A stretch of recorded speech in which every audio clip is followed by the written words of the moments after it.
नमस्ते। हम पढ़ रहे थे अध्याय 11 8वीं क्लास का। उसमें हमने भारतीय संविधान की 4 विशेषताएं पढ़ ली थी। 5वीं विशेषता का आज पढ़ेंगे हम। 5वीं विशेषता है धर्मनिरपेक्षता। धर्मनिरपेक्ष राज्य वह होता है जिसमें राज्य अधिकृत रूप से किसी भी धर्म को राजकीय धर्म के रूप में बढ़ावा नहीं देता। तो धर्मनिरपेक्ष राज्य कौन सा होता है? जो किसी भी धर्म को, चाहे हिंदू चाहे मुस्लिम, कोई सा भी धर्म हो, उसको बढ़ावा देने का कार्य नहीं करता। जनता अपनी इच्छा के अनुसार उस धर्म को मानती है। इसके बारे में अगले अध्याय में और विस्तार से पढ़ेंगे।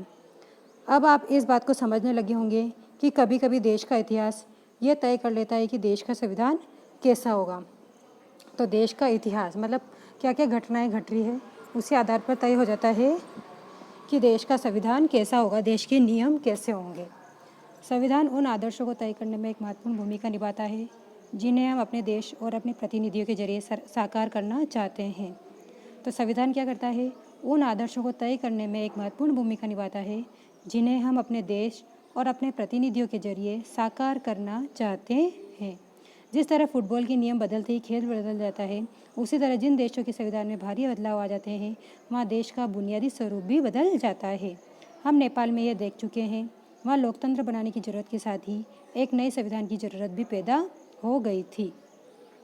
ऊपर हमने भारतीय संविधान के जिन आयामों को जिक्र किया है, वे कई बार काफ़ी जटिल दिखाई देते हैं और उन्हें समझने में मुश्किल भी महसूस होती है। लेकिन अभी आप इस बारे में ज़्यादा फिक्र न करें। इस पुस्तक के बाकी अध्यायों में और अगली कक्षाओं में भारतीय संविधान के इन सभी पहलुओं के बारे में आप लगातार सीखते जाएंगे, ठोस रूप से उनका अर्थ जान पाएंगे। तो संविधान में मूल कर्तव्य का उल्लेख किया गया है। अपने शिक्षक की सहायता से पता लगाइए कि कर्तव्य कौन कौन से हैं। लोकतंत्र में नागरिकों द्वारा इन कर्तव्यों का पालन क्यों महत्वपूर्ण है।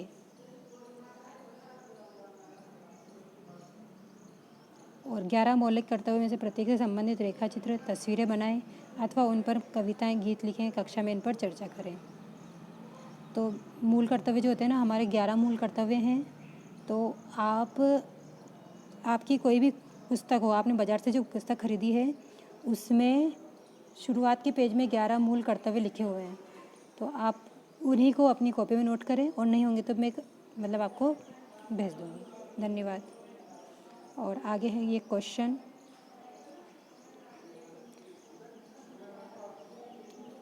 ये क्वेश्चन है पहला, किसी लोकतांत्रिक देश को संविधान की ज़रूरत क्यों पड़ती है? ये क्वेश्चन।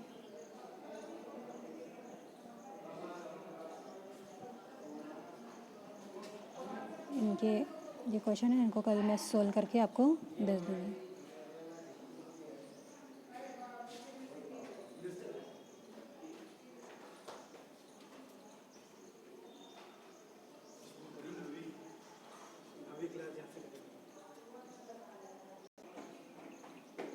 ये मानचित्र है।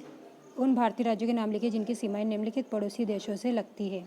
तो बांग्लादेश, भूटान और नेपाल, इनकी सीमाएं, उन राज्यों के नाम लिखने हैं जिनकी सीमाएं इन पड़ोसी राज्यों से लगती है। तो ये नेपाल है,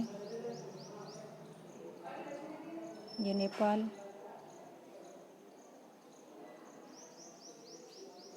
और भूटान, भूटान और बांग्लादेश।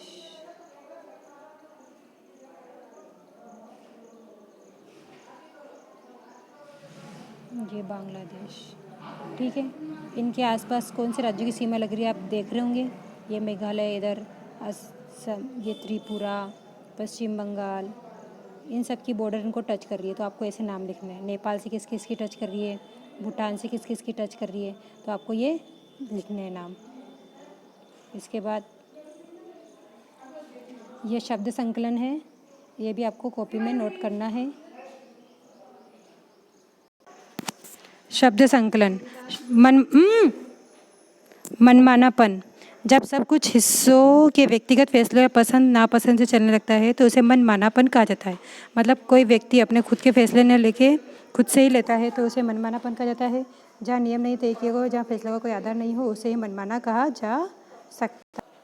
आदर्श। जब कोई लक्ष्य सिद्धांत अपने सबसे शुद्ध या सर्वश्रेष्ठ रूप में होता है तो उसे आदर्श कहा जाता है। अगला है भारतीय राष्ट्रीय आंदोलन। भारतीय राष्ट्रीय आंदोलन का उदय 19वीं सदी में हुआ था। इस आंदोलन में हजारों मर्द मतलब आदमी औरत ब्रिटिश शासन से लोहा लेने के लिए, मतलब उनसे लड़ाई लड़ने के लिए एकजुट हो गए थे।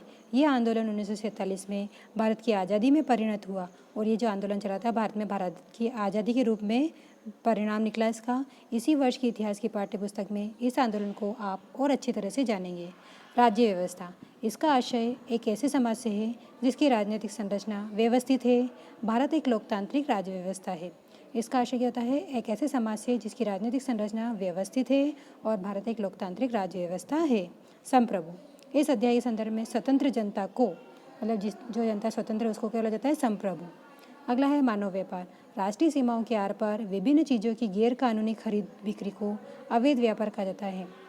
मतलब जो राष्ट्रीय सीमाएं हैं, मतलब हमारे देश की जो सीमाएं हैं उसके आर पार, मतलब दूसरे देश से विभिन्न चीज़ों की गैर कानूनी खरीद, मतलब बिना कानून के उनको खरीदना या बेचना अवैध व्यापार कहा जाता है। इस अध्याय में जिन मौलिक अधिकारों की चर्चा की गई है उनके संबंध में अवैध व्यापार का मतलब औरतों और बच्चों की गैर कानूनी खरीद फरोख्त से है, जिसे मानव व्यापार कहा जाता है।